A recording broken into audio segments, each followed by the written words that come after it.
The Whitman County Coroner's Office will be conducting an autopsy to determine the cause of death. Man, there's a lot of people I mean, perish around there. that area has the worst luck, man. And I mean, Maybe they have a problem. did you guys see this, Daniel? I did not, but when was this? Oh, wow. Today, WSU student found dead inside his dorm room. Police say there is no sign of foul play. The Washington State University Police Department is investigating the death of a student whose body was found inside a dorm hall over the weekend. Officers were called to Perham Hall around 1:30 on Sunday afternoon. Police found the body of a male WSU student inside his dorm room. Washington State University Police Chief Gary Jenkins says there is no sign of foul play.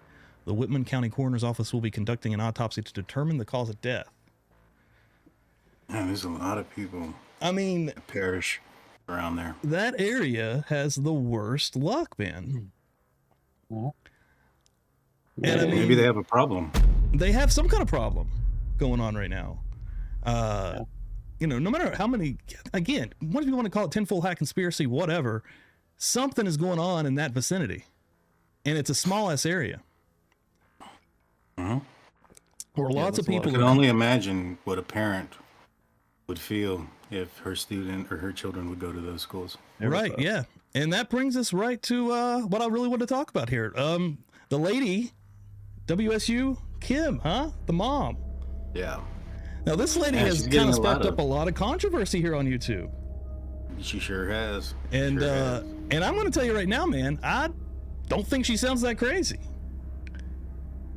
So the problem is, a lot of folks don't. I don't want to come off rude or anything, but this is real life. This isn't a movie where words are scripted and something has been edited and revised and rethought and things of that nature, right? Right. You know, you have to understand who this lady is when she's coming out with her statement. Well, first and foremost, let's start off with the vetting. I'm not law enforcement in Idaho or Washington, so I'm privileged to about the same amount of information as everybody else is. So without seeing the evidence that the police have, how much vetting could you possibly do? What would you do?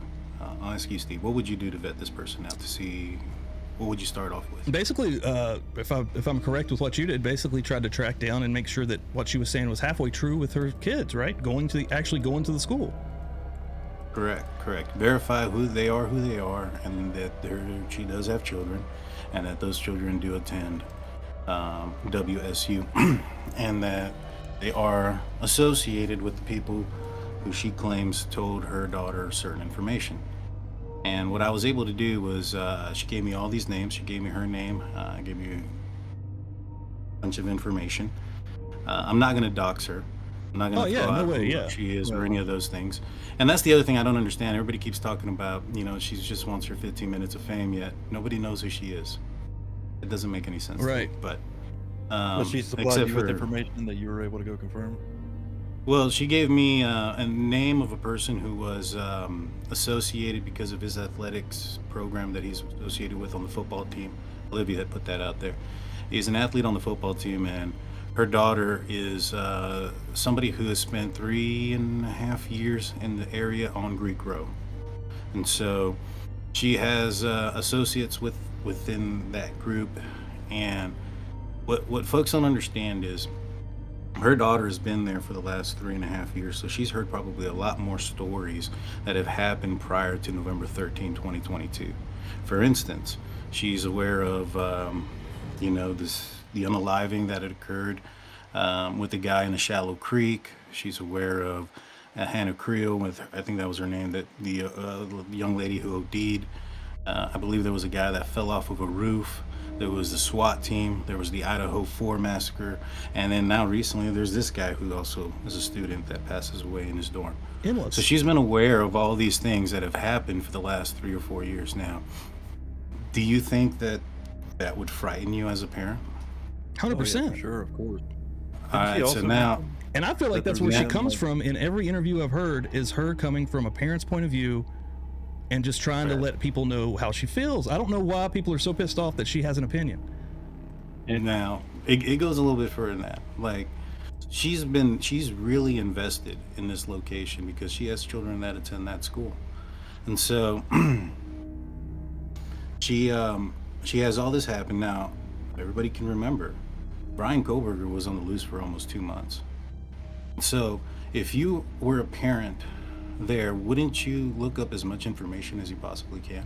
Oh, absolutely. Now, wouldn't you start putting your own dots and connecting your own story Absolutely. by doing so?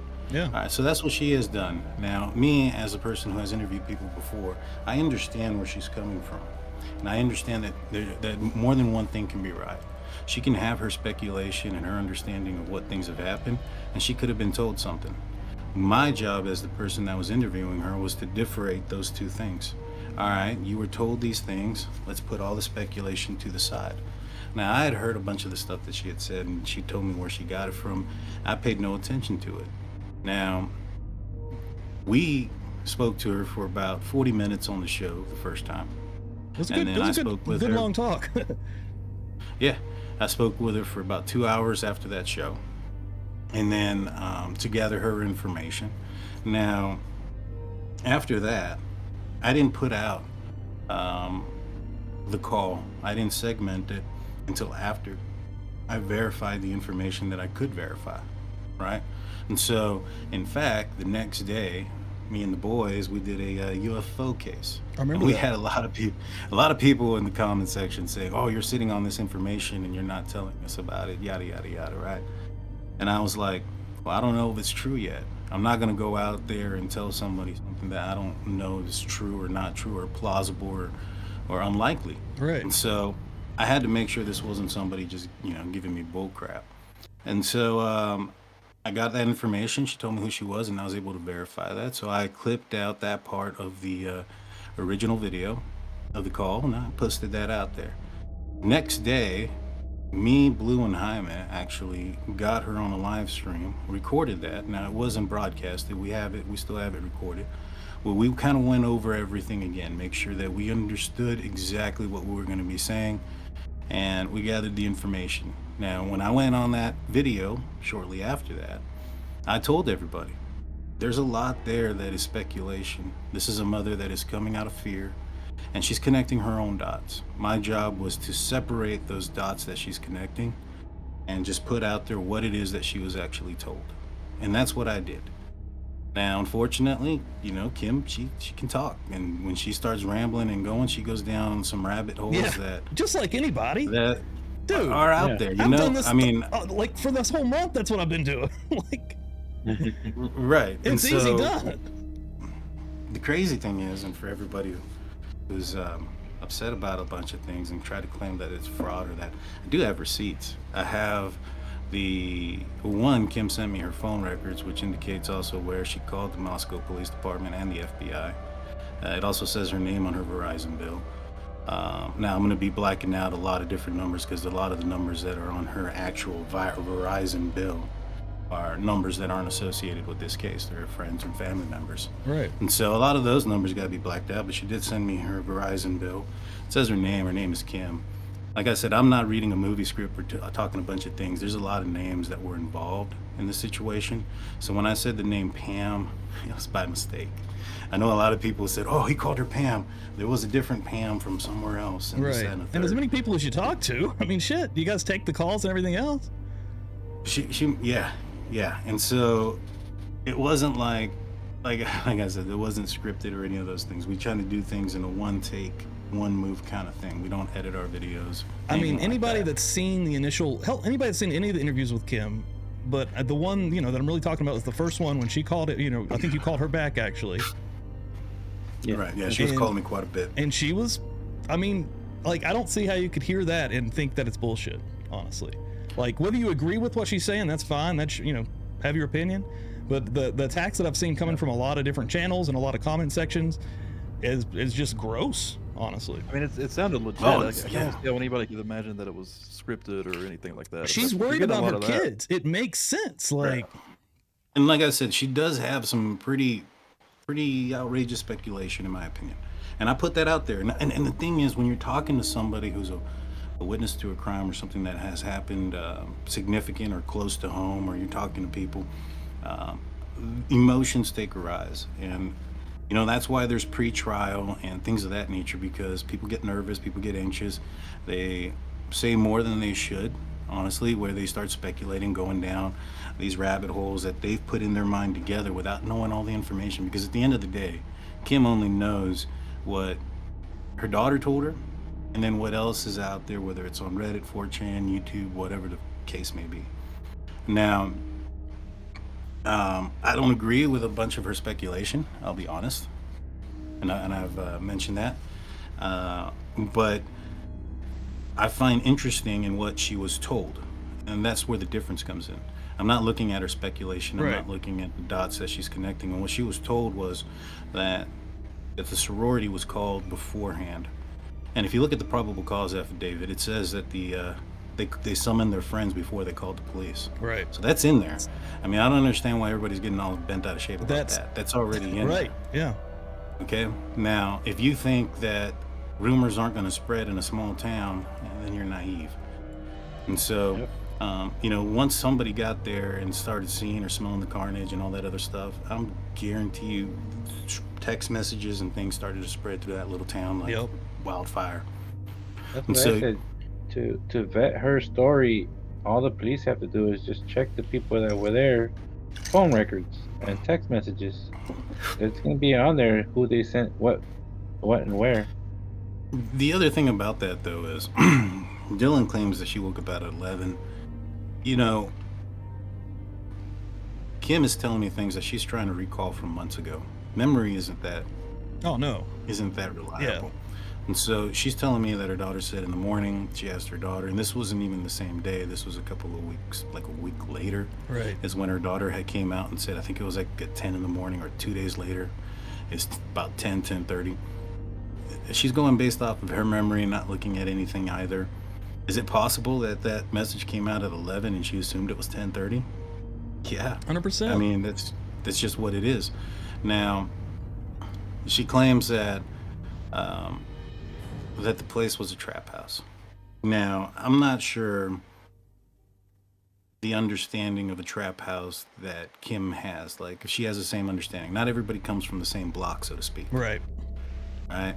And so a term, that could be just a term that kids use as a place that they can, it's a party house. Right. And sometimes score some drugs. Things of that nature. It's not truly a trap house. They're just associating that because of the drug, allegedly possible drug sales from there. That's probably not the right word to use at all. Right, and it probably isn't, but you don't have, you're talking to somebody from it's not Middle America, it's up Northern Pacific, and, the suburbs area. She told me how much she paid in tuition. I don't think she's coming from a neighborhood where, the traditional trap house is something you would see. Right. And so, she's also hearing stories of a bunch of different places for the last 3 years from her daughter who's on Greek Row, right?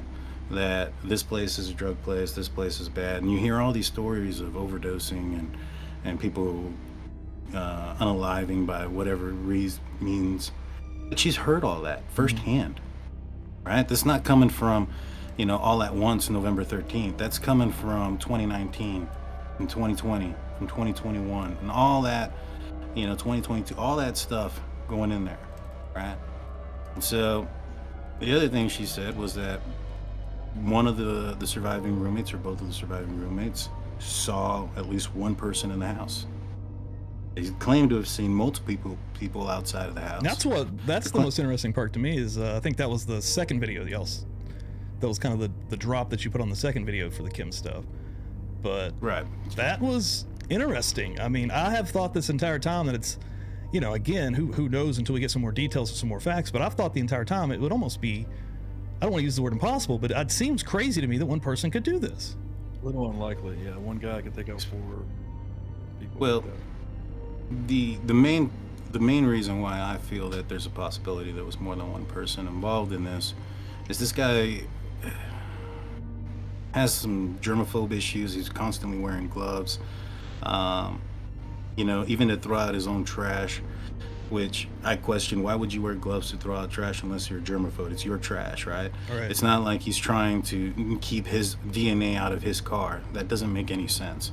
The only other thing that would make sense is that there was cleaning supplies or chemicals that he was using to clean up his car, but that's not in the probable cause affidavit, and that would be damning to be in the probable cause affidavit if they found cleaning supplies or residence or residue of chemicals. Yep. That is some damning evidence to have. To not only the only thing that you could find in there was the DNA of the father, which you were able to do a genealogical match to the son. And so, she's saying that there's more than one person possibly involved. Brian Kohlberger, when he got arrested, asked if anybody else was involved. You see the fact where if you put the dots on a map, he's coming from west of Moscow towards the victim's house, which is the opposite direction. If he was coming from Pullman, Washington, he should be coming from the east, but he's not. He's on the 700 block of Indian Hills, which is in the neighborhood west of that neighborhood. And then he goes from that neighborhood directly to the residence and then circles the residence until he's comfortable to do whatever it is that he needs to do. Right. Now, my assumption is he would have done that from the beginning, gone straight to the residence and then circled around until he was comfortable.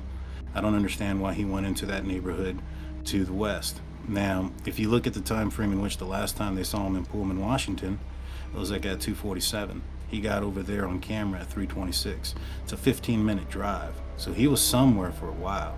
And then when you look at the fact that he was seen heading south on Walenta Drive at 4:20, yet his phone turns on 28 minutes later, 10 miles south of Moscow. So he's missing another 18 minutes there. Oh. And so where did he go? Now, you also look at the fact that why did he do it that weekend? There was a hit and run outside of his house. There's police surrounding the area. So if he would have left his house during that time, he risks being on camera, right? The following weekend, I believe, the school was going to be out for Thanksgiving.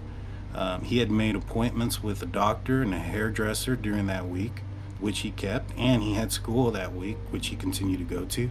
So in my opinion, and allegedly he's innocent until proven guilty. If he was to commit this crime, it's on that day with all of that going on, plus the heightened police presence of a football weekend and parents' night or parents' weekend in Pullman, the heightened awareness, the extra police on the ground, tells me that it was an opportunity thing.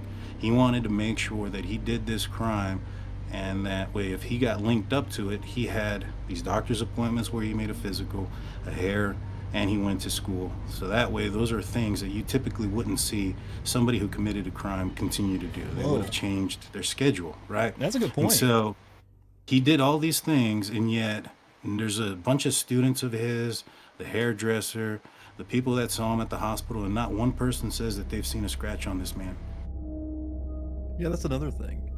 He did this, supposedly did this alone to 4 people, and it came out without a single scratch. That also seems insane to me. Well, the With thing 2 is, people awake, it doesn't jive with Dylan's story that Xana said, someone's here, because who's she telling? She's telling Ethan. Right. And even if she's not, she's wide awake. Once that guy walks into the room, you don't think she's going to alert in some form or fashion, whether it's screaming, shaking, grabbing Ethan, who might be passed out next to him. Right. He wakes up, sees a guy with a knife in his hand. He's not going to be groggy. He's going to have an adrenaline jump. Yeah, He's going to be up. He's going to be ready to go. The Dylan stuff is crazy to me because she should have heard way more than what is said that she heard. And probably seen a lot more too, right? There would have been screaming. There would have been lots of commotion going on. I mean, I would imagine visceral screaming, not just screaming. Especially if it's one person doing the deed. I mean, if it was multiple people, maybe you could keep it quieter. But if it's one person, it's impossible. There's no way. the one thing that doesn't explain the affidavit that I want to know later is that might explain him not having any scratches or wounds is maybe he was gloved up and maybe he was wearing long sleeves, you know what I mean? A little bit of padding. Yeah. He had to be wearing a lot of but when protection, you would someone's- think, actually. I mean, Yeah, somebody's scratching for their lives. There's some carnage. I mean, people can scratch like deep into the wood when they're trying to crawl their way out of a place or whatnot. Yeah, there would have been material, which there may be, but there would have been material from whatever he was wearing under their fingernails and things like that. And the only concern about that is the fact that that's not on the PCA, because that would be some damning evidence. That would be some solid evidence.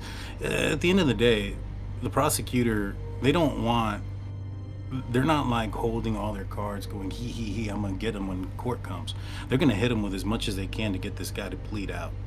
You know, take a plea of life without the possibility of parole and take the death penalty off. Yeah, that's what they're going to do, because at the end of the day, if all they have is unreliable phone pings and DNA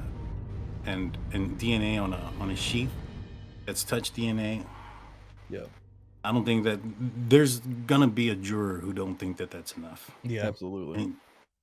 You know, and so they're not going to keep all their cards close to the vest, so to speak, when it comes to that. There's no point in that. He's going to get access to all those things in discovery and have his opportunity to defend against all of the evidence that's presented against him. yeah. No, it's not. This isn't TV. No, This isn't You think Law they and actually Order. don't have much more than what's Right, been presented so far? I think they do. Here's the thing. There's an article, an airmail article that states, talks about the case. And it talks about Dylan changing her story. It says that initially she had stated that she had fallen asleep. Then later on that day, she changed it to the story that we have seen in the probable cause affidavit, that she saw somebody in that, whatever. Who's to say it didn't change again and a name came out? Now, the reason why I think that they were on to Brian Kohlberger pretty soon is, if you look at page 15 of the probable cause affidavit, it states that the phone number that Brian had connected to a tower in Moscow, but they don't believe that he was in Moscow on that date. So, you know, if everything is correct in that statement, then how would they know where he was that entire day unless they were watching him? Right. And why would they be watching him? Yeah.